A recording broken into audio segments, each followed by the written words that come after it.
రాజకీయం అంటే ఆయాచితంగా కూర్చోబెట్టి పథకాలు ఇవ్వటమే అనేటువంటి ట్రెండ్ గత కొంతకాలంగా అంటే గతంలో కూడా ఉన్నాయనుకోండి.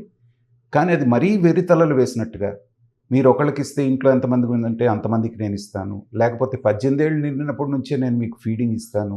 ఇలాంటి పథకాలు అనేటువంటివి అధికారంలోకి తీసుకురావడానికి మనం ఇక్కడ చూసాం, కర్ణాటకలో చూసాం, ఆంధ్రాలో చూస్తున్నాం. ఇది ఉంటేనే గెలుస్తాము అనేటువంటి పద్ధతిలోకి రాజకీయ పార్టీలు వెళ్ళిపోయినట్టుగా కనపడుతున్నాయి సార్. మరి ఇది సమాజానికి ఎంతవరకు నాగార్జున దీనిలో 2 కోణాలు ఉన్నాయి. మొట్టమొదటిది సంక్షేమం ఖచ్చితంగా అవసరం. ఒక పేద దేశంలో సంక్షేమం లేకపోతే ప్రజల్ని మీ అందరికీ దీనిలో భాగస్వామ్యం ఉందని నమ్మకాన్ని కలిగించాలి. ప్రజాస్వామ్యంలో వాళ్ళ ఆదరణ పొందాలి.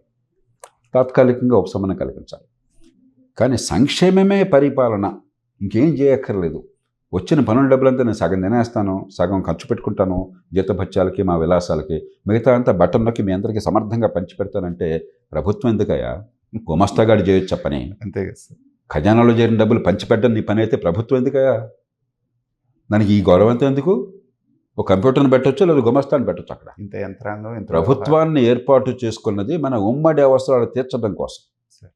మనందరికీ అవసరమైనవి, అవి లేకపోతే నరకంగా ఉండేవి, సొంతంగా చేసుకోలేనివి ఉమ్మడి పనులు. హైదరాబాద్లో వర్షం పడగానే వరదలు వస్తున్నాయి. మండు టెండల్లో ఉన్నాం. వర్షం గురించి సంతోషించే బదులు ట్రాఫిక్ అంతా ఆగిపోతుంది. డ్రైనేజ్ లేదు, కనీసం స్టామ్ వాటర్ డ్రైనేజ్ లేదు. మంచినీళ్ళు, మురుగునీళ్ళు వస్తున్నాయి. పిల్లలకి విద్య కావాలని చెప్పంటే ఖరీదైన విద్య తెచ్చినా కూడా డబ్బు మంచి విద్య అందట్లేదు.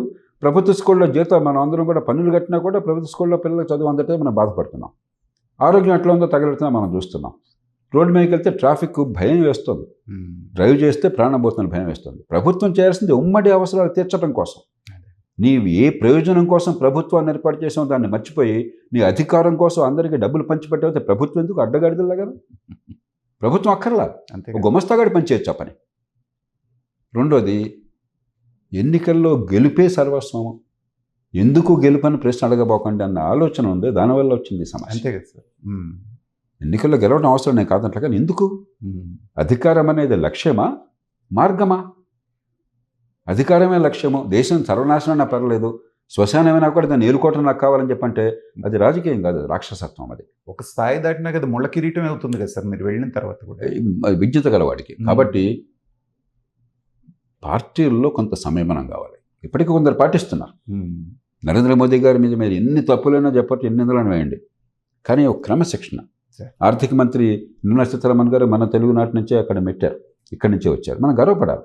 ఎలక్షన్ టైం ఉన్నా కూడా బడ్జెట్లో కానీ ఆ తర్వాత ఎన్నికల ప్రణాళికలో కానీ కొత్తగా ₹1 కూడా అదనంగా తాయిలాలు ప్రకటించాలి. ఎంతసేపటికి దేశ అభివృద్ధి, మౌలిక సదుపాయాలు, ఆర్థిక ప్రగతి, పెట్టుబడులు పెంచడము, ఉపాధి కల్పన చేయటం, దాని మీదే చర్చ జరుగుతుంది. కాబట్టి ఎంతో కొంత సమయాన్ని పాటించాలి. కొంచెం దీర్ఘకాల దృక్పథం కావాలి. అంతేగాని సమాజం మొత్తం నరకమైనా సరే, పేదరికం శాస్త్రంగా కొనసాగినా సరే, దేశమంతా వల్లకాడైనా సరే నేను అధికారంలో కూర్చుంటానంటే ఇడియమ్ని కూడా అధికారంలో కూర్చున్నాడు. 13 ఏళ్ళు 10 ఏళ్ళు రాజ్యం చేసేవాడు. అధికారంలో కూర్చోవడం గొప్పతనం చిహ్నం కాదు. మీరు 3 ఏళ్ళు ఉండొచ్చు, 30 ఏళ్ళు ఉండొచ్చు. మీ వల్ల దేశంలో మార్పే వచ్చింది. లీకువాన్యూ ఉన్నాడు ఆయన. ఆయన మొత్తం సింగపూర్ని మార్చాడు. డెంగ్ షియాపింగ్ ఉన్నాడు.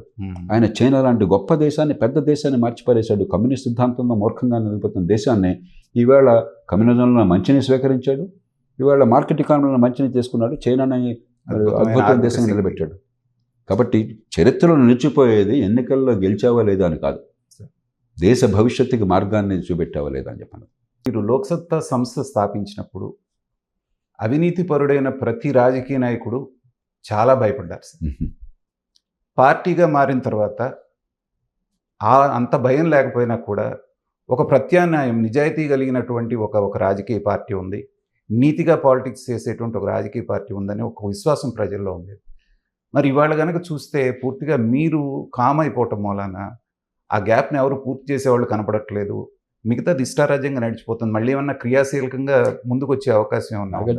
నేను క్రియాశీలకంగా ఉన్నామని నేను నమ్ముతున్నాను. కాకపోతే ఓట్లు అడగట్లేదు, ఎందుకంటే నేను నిజాయితీగా చెప్తున్నాను.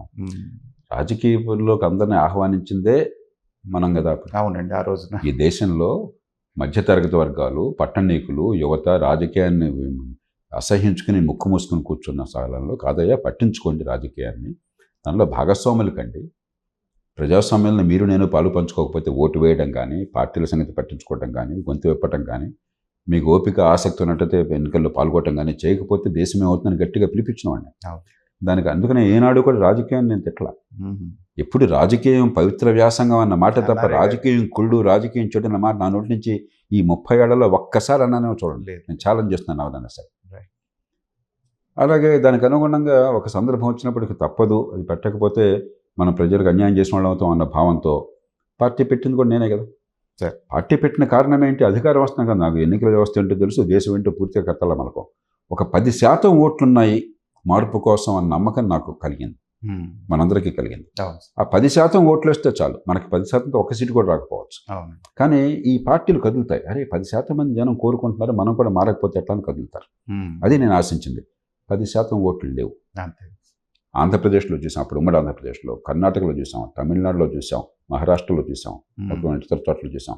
ఎక్కడ 10% ఓట్లు కనిపించాలి. ఒక హైదరాబాద్ నగరంలో 8-10% ఓట్లు కనిపించింది తప్ప అవి కూడా ఎల్లకాలం ఉండే అవకాశం లేదు మన ఎన్నికల వ్యవస్థలో. అంతే. అది అర్థమైనప్పుడు ఊరికే తలగన గోడకు బాదుకోవటం ఏంటి అర్థం లేదు.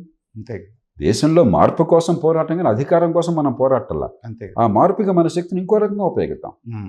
కాబట్టి ఆనాడు ఎంత ప్రయత్నం చేసాం, ఈనాడు అంత ప్రయత్నం చేస్తున్నాం. ఆనాడు ఎన్ని మార్పులు దోహదం చేసాం, ఈనాడు ఎన్ని మార్పులు దోహదం చేసాం. ఇవాళ ఈ పాత పెన్షన్ పద్ధతికి అడ్డుకట్ట వేశాము అంటే నేను సగర్వంగా చెప్తున్నాను. నా మీద చాలామంది కోపంగా వెళ్ళబుస్తారు, మా పొట్ట కొట్టారని చెప్పని. ఈ దేశాన్ని కాపాడడం కోసం ఎవరు పట్టినా కొట్టాలి, దేశం పొట్ట కొట్టకూడదు. అది కారణం కేవలం మనం గొంతు విప్పాం కాబట్టి. విశ్వసనీయత ఉండి, చిత్తశుద్ధి ఉండి, నిజాయితీ ఉండి, విజ్ఞత ముందు చూపున్నట్టయితే దేశంలో మార్పులకు మనం దోహదం చేస్తాం. ఆ ప్రయత్నం ఏ రూపంలోనే నాకు అభ్యంతరం లేదు. కాబట్టి ఎన్నికల రాజకీయంలో స్థానం నాకు లేదు. నేను రాజీ పడను. ఈ ఓట్ల కొనుగోలు, ఈ తాత్కాలికమైన తాయిలాలు, ఈ కులం మతం, ఈ వర్గాలు నేను దానిలోకి వెళ్ళను. కాబట్టి ప్రత్యక్ష ఎన్నికల్లో నేను పాలు పంచుకోను. తర్వాత ఇందాక మనం అనుకున్నట్టుగా